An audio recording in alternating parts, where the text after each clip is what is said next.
All right. Good morning, people of YouTube. So we are back again today with another deck profile. This time we have D Reaper. So this deck has kind of taken the meta by storm, kind of the dark horse of the format. A lot of people really didn't expect this deck to be good going into this format, and then it won the first two BT9 events that we had. So major shout out to those players that did it.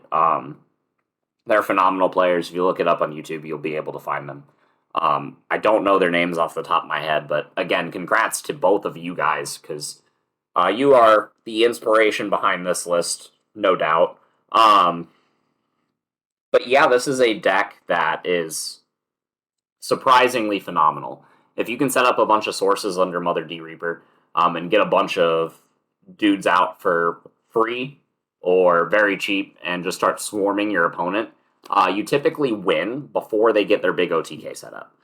And even if they do get their big OTK set up, or they get something like Black War Greymon, thanks to the addition, or thanks to the cards that we got in BT9, we now have answers for that.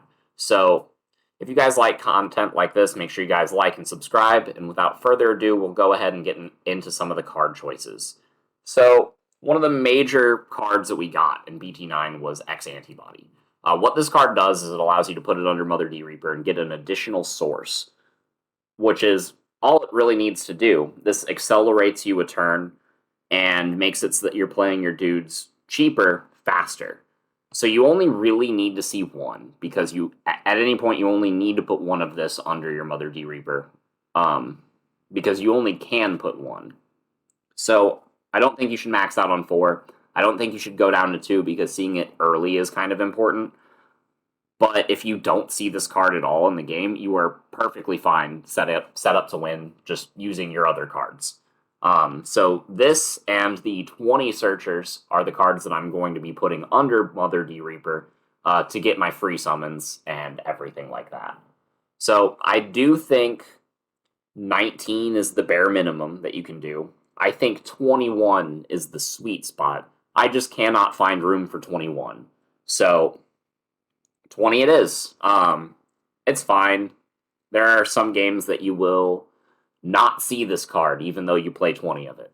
So it's important that you play a lot of it so that you can put them under Mother D Reaper every turn. And yeah, Mommy Give Me the Suck is how you win the game. So on to the best card that BT9 got us aside from X-Antibody is Death X-Mon. I only own one of this card at the moment. I was play testing it with 3, like I was proxying 2 more, and that was entirely too many. This card is a card that you do want to see in certain matchups, but you don't need this card to win. So if you don't actually own any of this card and you want to play this deck without this card, you absolutely can. But matchups like Black War Greymon are going to be a lot harder if you choose to omit this. But this gives you a late game play that isn't Reaper. If you drop the Reaper, you're typically losing all of the progress that you made throughout the game in order to push for a big OTK swing, and if you fall short, then you're in a really bad position. Death X-Mon puts you in a winning board state against a lot of the current decks in the meta, and especially against Black War Greymon and the mirror match. You cannot win the mirror match if you don't play this card. And I do expect to see more copies, or more of this deck floating around in the format because of its recent tops. But I do play 2 copies of that. For the last non-Reaper card that we have in the deck, I play 3 copies of Starmon. Starmon's is really good. It gets rid of pesky Digimon like Psychmon. But most importantly, this card lets you provide tempo. You're getting a bunch of dudes in play so that you can start accumulating bodies so that you can start swinging at your opponent. And if you end your turn on a Starmon's, that's pretty good. You pop a body that they're using to accrue value by, like, they summon it and they search something, and then next turn they're going to, like, swing it into your security to be one step closer to winning the game. You can just kind of pop it, and then have a body of your own that you can throw at their security. This and Death X-Mon, ironically, are the only Digimon in the deck that have levels, so they're the only cards that are susceptible to level removal. So you pretty much always want to swing with Starmon if it's existing on your board. But yeah, these cards are super important and they help you win games. On to the other Reaper cards in order of importance. We got 4 copies of Gatekeeper. This is the most important card in the deck. This is how you're winning most of your games. Giving your opponent's board security attack -1 is something that a lot of decks cannot deal with. The recovery is something that can help prolong the life of this deck. And it's just a great card. This card is absolutely nuts, and it doesn't count just searchers, it counts sources, so the X-Antibody helps accrue this as well. So 4 Gatekeepers is a must because it is the most important card of the deck. Next time we got 4 copies of Feet. I've won games by top decking Feet. I literally top decked this at a locals and said, "Thank you, Mommy, for showing me some Feet." Slammed it on the table, grabbed 2 searchers, and was able to unbrick myself. Feet are good. You have to play 4. Next, we got 4 Bubbles. This is the least obscene card in the deck, but it's one of the more important ones. It gets you a turn ahead by putting Searcher underneath Reaper faster. So, triggers and security, it's a great card. Play 4 of it. Next, I play 4 Jerry. This is a point of contention in the deck. Some people only play 3 of this card. I play 4 because this is the best card that you can open with if you're going second. If you're going second, pretty much 95% of the time you just want to hard slam this down for 5 after you hatch your mother, and then next turn you promote the mother, you activate Jerry's effect, you put a searcher under the mother, you slam down a searcher, you suck the searcher, you have 2 sources the turn you promote. If you have the X-Antibody, then you have 3 sources right then and there, and then you haven't activated the effect yet. So then you can drop another Jerry to end your turn, and if you do that, you are in a winning position. I play 4 Jerry for the higher chance to open it if in my opening hands, in case I lose the die roll and go second. And I also play 4 of it so that if I can optimize my chances of getting double Jerry in play, because double Jerry will make sure that you win the mirror match and any other matchup for that matter. So this card is super important. If you are finding yourself tight on space, you can go down to 3. Just know that you compromise the mirror match a little bit.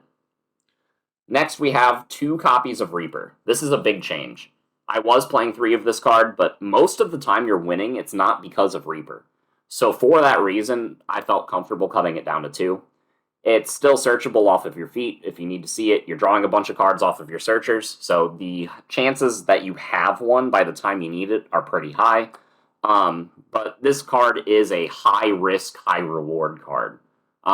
It will oftentimes close you out games the turn you drop it, and there are times that you can just, get double Reaper, and that's pretty cool because you have a bunch of sources under Mother. You trash 7, you play the first one, you swing a bunch of times, let's say it dies in security, and you left, a couple Jerrys in play, a couple or you still have a suck effect active, you can get back up to 7 and then drop another one.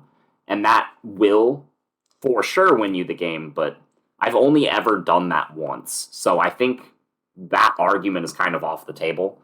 So I think playing 2 of it is the optimal number to make room for the cards like X-Antibody and Death X-Mon. So I stick by 2. Next, I have 2 copies of Pallades Head. Pallades Head is absolutely mandatory for winning the mirror match. Without Pallades Head, you have absolutely no answers to Gatekeeper. And for that reason, I feel like you need to play at least 2 of it. This card is pretty suboptimal in every other matchup. I think Starmon's is just objectively better into every other matchup that this deck faces. But that's not to say that Pallades Head isn't good. It's a free removal a lot of the time, especially whenever you get into the mid to late game. So it is mandatory at least 2, I feel. And then the last 2 slots of the deck are 2 copies of the Creepy Hands. So I see a lot of people aren't playing this card, and this format, this card can absolutely save you. Again, this card is super key into the mirror match, but it also stops if you have this, where Garurumon X has a harder time getting through, and a lot of OTK decks have a lot harder of a time getting through. Even into stuff like Grandis, they can they can swing and get the piercing in, but if you have one of these to follow up, then you can't lose on the following turn. And then that gives you one extra turn, sometimes two, to see a Gatekeeper, and Gatekeeper closes out the game. But test the blocker. I think you'll really like it. It's the biggest change that I have coming into this list. So, yeah, this is it, everybody. Hope you guys enjoyed. D-Reaper is still a force to be reckoned with. One final thing, just a tip for people. I see a lot of people aren't doing this, but with Searcher can still attack over Digimon. So if you're going to leave a Searcher in play, and then until your next turn, and then your opponent swings their bodies over like Bubbles or Pendulum Feet, what you should do, instead of just sucking up the Searcher, you should swing the Searcher into their Digimon and then suck it up. So that way you get free removal and you get the free source. So something that I see a lot of people aren't doing. It's less common knowledge than I would have thought, that this card can still attack Digimon. So small tip for you guys if you didn't already know that. But hope you guys enjoyed, and we will see you guys in the next video. Bye, everyone.